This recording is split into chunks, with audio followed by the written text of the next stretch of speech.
So this morning I wake up, I go to look out at my garden. This is a very funny story. I go to look out at the garden, and I look, and this Ducati fairing is in front of the garage door, and I thought, I wonder if a mouse brought it there or what, but obviously I see why the reason it's here. It needs a little repair, needs a little repaint, needs a repair here, and we usually don't work. We try not to work in the summer while the baby's here, but there's exceptions to the rule. One of the exceptions is when we have an emergency, and of course this is an emergency for Glenn, our good friend, and we will take care of this for him in the next couple of days. And I'll try to document how I went about doing this for people. Anybody that rides a track bike knows when you ride a track. I think Glenn's the other Ducati, the 996, I think was painted 3 times in 1 year. I'm not sure, twice at least. Anyway, we have all those videos on our wonderful wonderful channel. Anyway, all right, so let's get busy. So the first thing I want to mention, I'm going to be doing most of this repair using BRODAK CA. We're going to use super thin. A simple reason, we have 1 tube left. Now, this has a shelf life. You always keep it in the refrigerator, not the freezer, refrigerator. One of the tips, and I try to pass this on, this is really the best stuff I know for doing that kind of a fairing repair. You can use it, but what happens is because we haven't repaired anything in several months, all of the old CA, it turns to jello and then it gets hard. So we start with a brand new jar. The tip isn't even clipped. And if you're going to do this kind of repair and you want it to last, you got to break down. These jars are $10 to $12 for 2 ounces, and that'll do a big part of this fairing repair. So the first thing I want to do is determine what this material is made out of. This is an epoxy e-glass part. CA will work on it fine. Carbon fiber, sometimes epoxy will work better. In this case, this will be just fine. I put a little bit on there. Start with the back first. Just let it soak in. At some point in time, you can take a Q-tip or a paper towel. Wipe it. The dust is gonna help kick that off. Once we have a couple layers of CA in there, then we'll go to the other side. And what I can do next is take some, this is 180 paper, not 220, doesn't even really matter. I want to roughen up this little area in here. Plus I want to make a little carbon fiber patch for this. Before I go to the outside, to the cosmetic part, you can't do anything cosmetic until you have a foundation on the house. So once this is sanded, a couple layers of CA, and I think you can see that. And we could have used some medium CA, but unfortunately we don't have any. But you can always work with the thin, you just need more layers of it. I have a scrap of, this is just carbon fiber that we use on shop projects. What I want to do is make a patch a little bit oversized from what we need. Again, this is not critical. I could use e-glass for this. I could use really anything. It wouldn't even matter. I want to make a little patch for that. This will be relatively simple to do. That's what they said about the Titanic not sinking, I know. Just want to put some CA in there, let it sit, take the patch material, put the patch on there. It'll kick off by itself relatively quick. When it does, I'll take a little more, put a little more on there.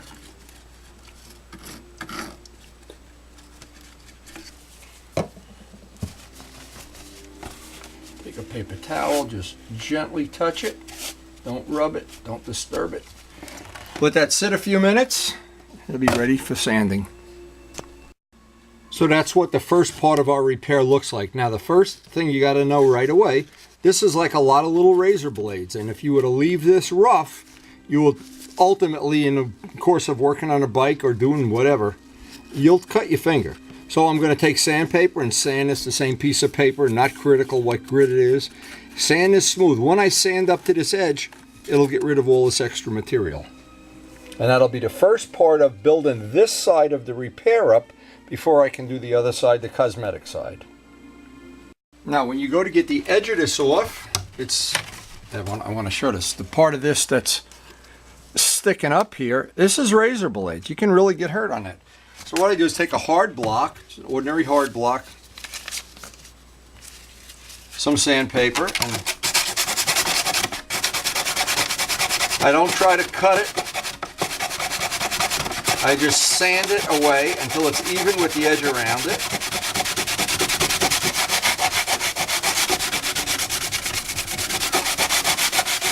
Now, if this were a street bike or a show bike or anything other than a track bike, we'd probably strip the fairing and do it over, because the paint on this is not really high quality anyway. It's got a lot of dimples and little things in it. But maybe Glenn will want to do that over the winter.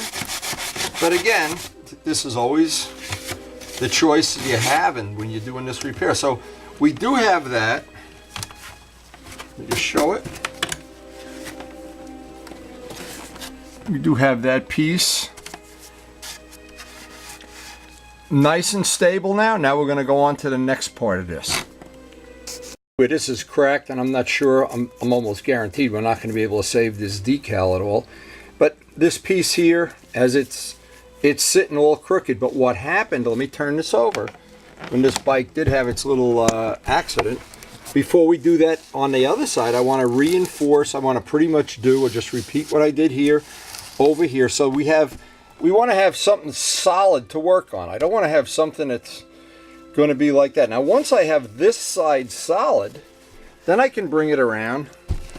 I can back mask off all the areas that I'm not going to be repairing, and because this red is going to be very difficult to match, I'm going to back mask pretty much the whole fairing except for this piece of red and maybe end it right up here, because guaranteed it's not going to match unless you painted the whole thing.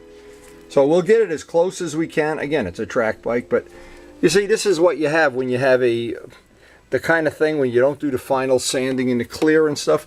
But even that, if we did this repair over the winter, we could sand this whole part down, get rid of all these little divots and blemishes and stuff, put on 2 or 3 more coats of clear, and then buff it out if he wanted to. But again, who knows? You know, it's a track bike. Now, with the back totally reinforced, and I may as well show the patch I put on the back here. I put a patch, we replicated what we did here over here. That's pretty solid now. Now this is nice and solid. I can work on it. So the next thing I want to do, very carefully, get some thin CA. It's capillary, so it'll soak right in. The idea is let it bond up with the material. The Q-tip and the either paper towel or, in this case, it's the cotton. The lint kicks off the CA. Now, in this case, we have this piece here, kind of rough so far. Now, there's a lot of jobs in life that look real easy, but they're not. And there's a lot that look real difficult, but they're pretty easy. This is one that looks pretty easy, but I guarantee you, this is more of a job than most people think it will be. It'll be very difficult to get that to lay totally flat when I'm done with it. But we'll give it our best shot. And CA is a miracle material. You can get it, if you don't have a hobby shop near you, you can get it from BRODAK.com, of course. And I just keep building it up. Thin layers. If I had thick, I'd need less layers, because then we'll get this ready for the sanding. And the best thing is just let it sit a few minutes and kick off. Now this is the part that gets tricky. Before I do any sanding on this, I want to make sure, I don't know if Glenn waxed this, the person that owned the bike before him waxed it. Who knows, but I want to get the part clean. So what I'll do is I'll use, of course, simple green. Doesn't matter if it's lemon or lime or whatever the other flavor is. But getting it clean, because while I'm sanding, I don't want to be driving any of the sanding silicone, grit, anything down in there. So we're basically just going to be painting this red spot. And so what I'll have to do is, first thing I'll do is back mask it. Clean this up, just so I don't have to handle it. Okay, now, cleaning it. There's some kind of stickers on here. I don't know what that sticker is. But anyway, we're going to just back mask around it. Once we get the back masking done, we should be able to then block sand this in as close as possible. Try to get it level. Try to use a minimum or no Bondo. No Bondo would even be better. Get rid of this decal. And then try to get some paint that comes pretty close to matching that. And if we do, bingo. I always like to acknowledge the late Walt Prey, custom car painter from California, that gave us the tip of using tinfoil for back masking. And in this case, I'm glad we have a bunch of old tape to use up on this. A good place to use up your old tape. Now we're ready right now. I'm going to start sanding this down and trying to get that filled in and get it all level. And I'm going to have to sand it. Looks like this decal is going to have to get sanded off because it's up above and they already put clear on top of it. So this is one of the things that I always say. Looks real easy when it's done. It's going to be labor intensive.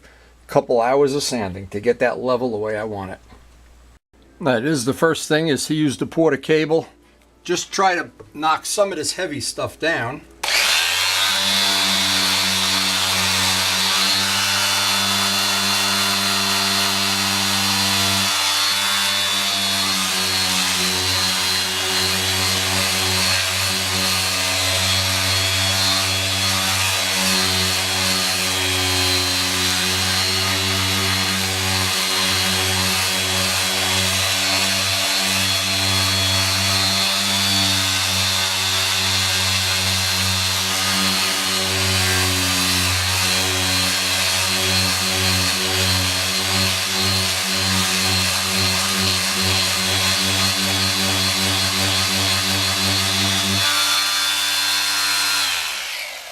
So what I basically wanted to show, let me do this with the camera. Yeah, okay. So we're down into the fiberglass. I don't want to go any deeper than that. Now if I'm that far down and I still have a valley, I'll have to fill it in. But the decals we'll put on this, you actually could peel some of this away now, which I think I'll do with my fingernails.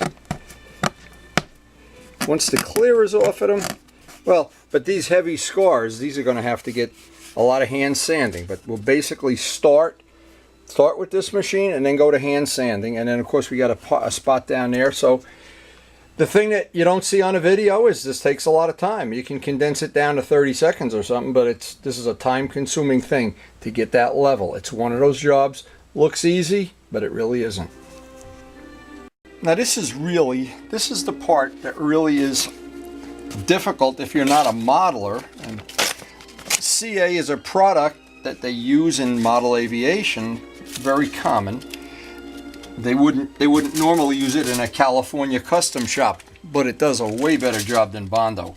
Now we still have some low spots here, and this is the trick that and I think I was one of the first ones to do this. We have a valley. I want to use the sandpaper on a block by hand. Doesn't matter what grit. Now what you can see is, because the paint and the primer and everything that's here, it makes this dust. Now what you do with this dust is you don't wipe it off. You put a little bit of thin CA. If we had thick, we'd use thick. But right now we're limited, because we didn't expect to have to do this repair, or I would have stocked up on some thicker CA. Now what happens is the CA and the dust become what amounts to be concrete. And the concrete, now, if I'm very careful, I'm filling that hole in little by little by little. And no matter how long it takes, I'm going to get that filled in. It may take me a half an hour, 20 minutes, we don't know. I'm going to do it over and over and over until the valley is filled. Now it's still a spot here, a relatively deep spot in fact. So again, what we'll do is, I'll let that valley fill up with dust, which it does automatically. Now it's kind of level, and I don't want to touch it. I want to drip the CA onto it. And again, I'm not sure I can really get this point across that. But once you do this and you see how it works in real life, now before it kicks off, I'm going to make some more concrete. Now, I've shown Glenn this a lot of times in the time when he wasn't working and we were basically painting motorcycles every day here. He knows this trick, so I know that when he looked at this, he knew exactly how we were going to fix it. And it's really just a matter of time right now. I may have to do that 20, 30 times. I'm pretty sure I'm not going to have to use any Bondo at all on this job. That's my goal, and I think that's the way this is going to be. Now, my only issue is when we pulled off, the clear is not sticking to the red. The clear is, if you look at this, I might have to sand all the clear off. The clear is a very low quality clear, and it's not bonding to the red because I'm able to sand it right off. I'm able to peel it off like saran wrap. So again, this is going to be labor intensive. There's no point in boring you to tears, but all of this stuff has to be just block sanded down, CA over and over till it's level, and then we have to deal with the fact that this primer, this clear is, well, see, the problem is if I was painting the whole thing, you could take it right off. But I don't want to have a spot where it ends and then, well, that's, like I said, this is more difficult than you think it is, but we're getting there. Now, this repair has taken the better part of a day, but as opposed to what else, and I'm sure these Ducati parts cost a fortune, and to be honest, the quality of this stuff was, I'm sure Glenn could have painted it better than this was. Maybe he did paint it, I don't know. But anyway, if over the winter time you want to turn this into a real high quality finish, well, we certainly can do it. And all the stuff we've done today will make it a lot easier to do that. But that's a winter job. Right now I've got this pretty much ready for primer. I would like to get the primer on here, and while the primer's drying, see if I can find a red that comes pretty close to this, but I'm not holding my breath because I know these reds they're really a rough thing to get right.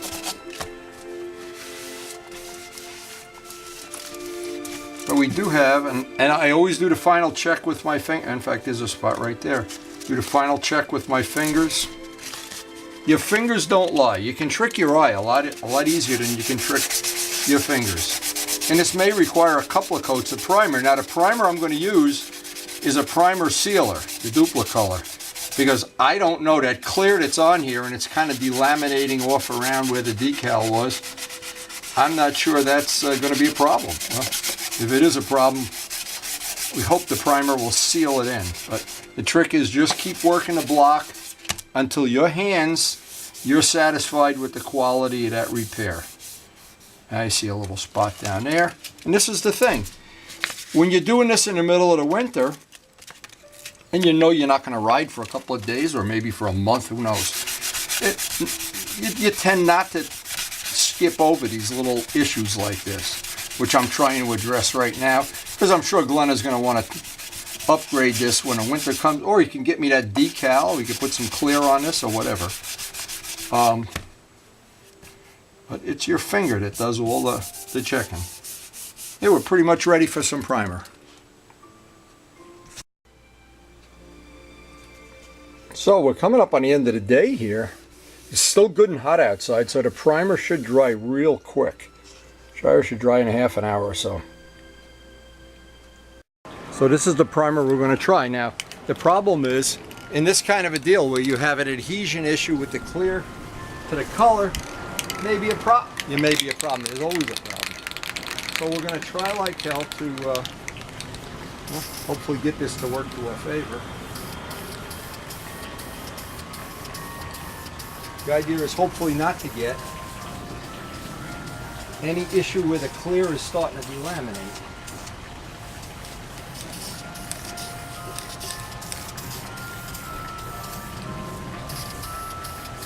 And it's over 90 degrees here today, so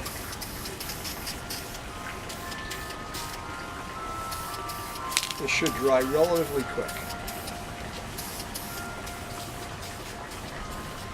Now while this is drying, what I'm going to try to do is I'm going to try to go through all my leftover paint and see if I have anything even close to this red. Now because this is such a complicated repair, I wanted to sand this coat of primer and put another coat of primer on here to level it out. And this picks up all the high spots. Actually, this is probably overkill, but for a friend as good as Glenn.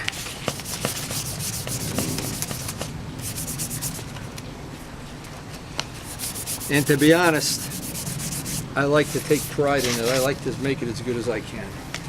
It's personal. It's like I joined the mafia or something. Okay, so our repair actually now feels pretty good. I'm real happy the way that worked out. Wow. Who knew? And now the hardest part is going to be to find. Now see, if we were painting the whole part, yeah, it would be a lot easier. But this is going to be challenging at best. Okay, so now we'll just give this another coat of primer.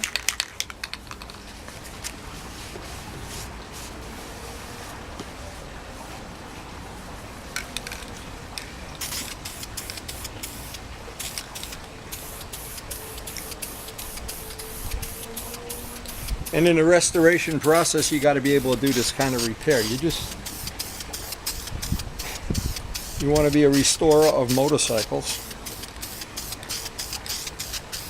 It's like if you want to cook, you got to know how to cook bacon. You got to know how to catch the pig. That's the problem. Anyway.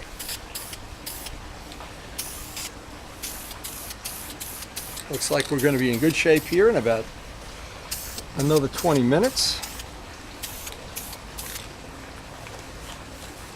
Oh yeah, I think that's going to be fine. Now you would think it would be simpler. Glenn's Ducati. Except we don't know, this is the first time we painted it, the second time. The track bike, I don't even remember. This is paint that I tried to touch up my FZR. It's not my FZR, so it's not Ferrari paint. This is some paint we have. This is Mark's FZ Red. Since we needed very little, I don't know how much that would be. And we got some, and it said maybe bad undercoat. Well, that looks more orangey than when you start to look at them. I'm guessing this is going to be a challenge. I'm guessing this is when we don't have a lot of that paint, I'm going to really have to nurse it along. And this is the first time I'm going to get to use my brand new compressor. Brandy new. This is the first job for this compressor. And boy, I hope we have enough paint. Whatever was in there is all we have.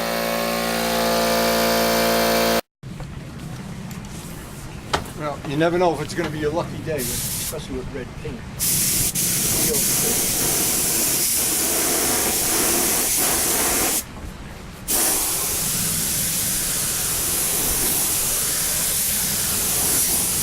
And because this job took all day, we're now basically in the shade. We don't have any more sunlight out here. So in the sun, that may change. And I remember when we painted Glenn's bike the first time, the red didn't match. The second time, we shot different primer. Glenn probably remembers the whole adventure, but this is all the paint we have left that's got his name on it. I'm not sure it's going to be a match. We're going to find out. But basically, it's the only game in town, so.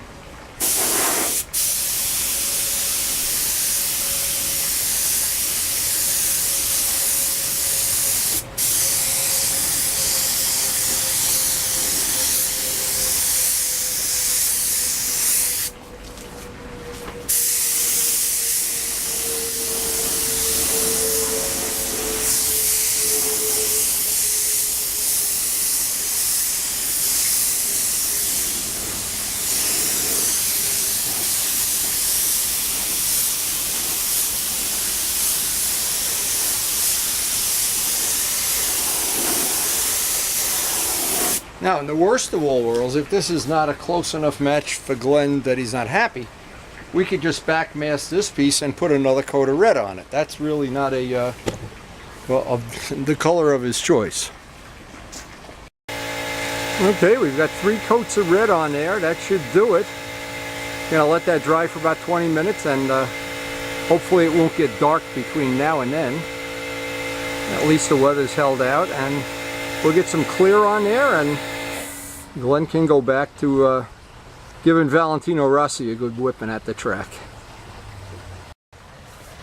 Well, the repair certainly came out fine. I'm just not sure about the color match. But again, the good news is, and on a week that Glenn is not doing track days, he can get the matching paint. We can back mask this off and just shoot some red right on top of that. There'll be no repair. So it'll only be a couple hours to do that. Anyway, I'm going to wait for this to dry and get the clear on. We'll get this done before it gets dark. But it's a whole day of work to do this. And I've kind of settled on this brand of clear over the years. Not had any delamination problems, any problems at all. This has been the best. A little more expensive than the low-end stuff. You can get it off the internet, but it really does work well. And I know a couple of people already, including John Pothia, that are using it in modeling. So, good quality product, that's for sure. And I don't think I mentioned this before, but it's worth mentioning that this was my kids' Father's Day present to me. They gave me a coupon, and of course I got 90% off, whatever, 25 free gifts. But seems like it works fine. The only thing I'm not crazy about it, this hose is like a heavy-duty fire hose or something here. Maybe I just got to stretch it out, let it soften up. But compressor works good. Before it's dark out there, we're going to get some clear on, and it looks like there's no more paint left in this. I'll give this jar to Glenn when he's here, but that's it on the Glenn Ducati paint.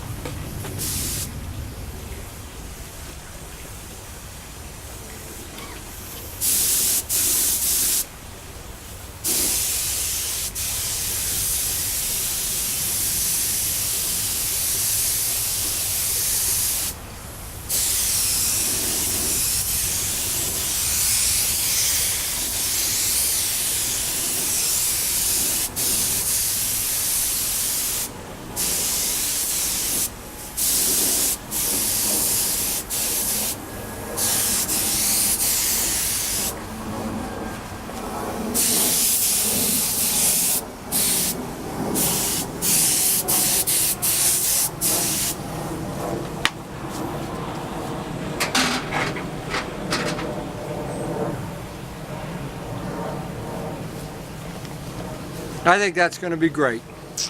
Glenn, you're a lucky guy. So now as the sun sets in the east, and the west, who knows where the sun sets anymore, another Ducati has been rescued from the track day demons. All right, and we wish you to ride it in good health, enjoying every moment. Anyway, hope you've enjoyed sharing this day, picked up some useful tips, share them with your friends, and ride safe.